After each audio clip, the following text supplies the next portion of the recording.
सुप्रसिद्ध लेखक श्री मनोज दासଙ୍କ द्वारा लिखित पुस्तकटीर नाँ ହେଲା उपकथा शतक। जुगे जुगे साधुसंत कथित कहानी समूहर पुनर्विन्यास। गल्पटीर नाँ ହେଲା भीषण पानीय। जमीदारଙ୍କ पुଅ कुमार सहରରେ पाठ पढ़े। छुट्टी गाँ को आसी देखिला मंदिर संलग्न कोठरी रे आसी रहिचंती जणे सन्यासी। गाँर सबु लोक तांको अगाध भक्ति करुछंती। सन्यासी जेपरी स्नेही सेहीपरी नम्र और सेहीपरी ज्ञानी। वास्तविक सन्यासींकर कथाबार्ता चाली चलन रे जेपरी जादू थिला। कुमार भी तांको प्रति आकृष्ट अनुभव कला, किंतु असल रे तार आकर्षण से निजे। सन्यासी को लोके जेमिति देखिकी मुग्ध आखिरे अनाउछंती ताकू भी सेमिति अनांते नहीं। सन्यासी जेमिति ज्ञान गर्भक कथा कहउछंती से भी सेमिति कौन कहि पारंते नहीं। कहिले अवश्य लोके ताकू भी सेमिति पूजा करिवे। से रहिला सन्यासींकर संगे संगे तांकरी भली कथाबार्ता करिबाकू लागिला। तांकर चाली चलन अनुकरण कला। सन्यासी मध्य मध्य ध्यान भांगिबा परे कहंती शिवोहम। कुमार कथा कथा के शिवोहम कहबाकू लागिला।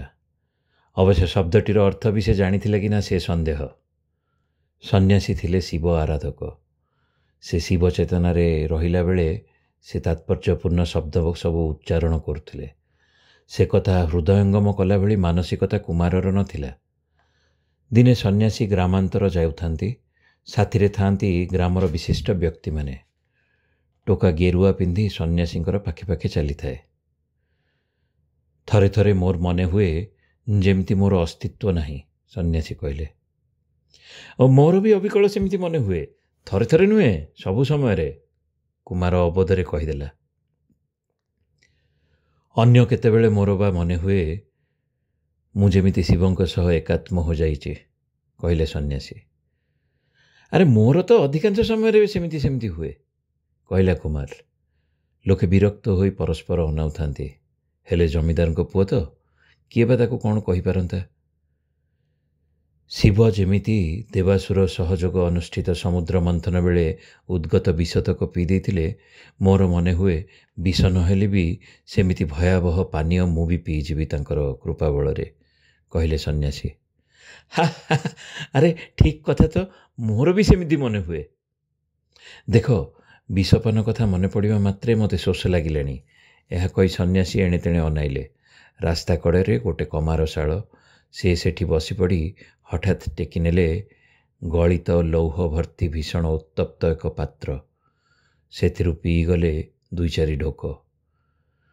कि मधुर पानीय, तमे भी बोधे हुए ढोके दुई ढोक पीदेव, कही सन्यासी पात्रटी कुमार आड़े तोली धरिले। कुमार थरी थरी तले बसी पड़ला। सन्यासी किछि कहिले नहीं, ता पिठी थापुड़ाई देले।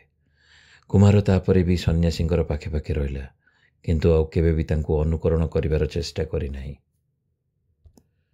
आध्यात्मिक व्यापार रे तुच्छा आचार ओ आचरणगत अनुकरण हेला अति हास्यास्पद। समाप्त।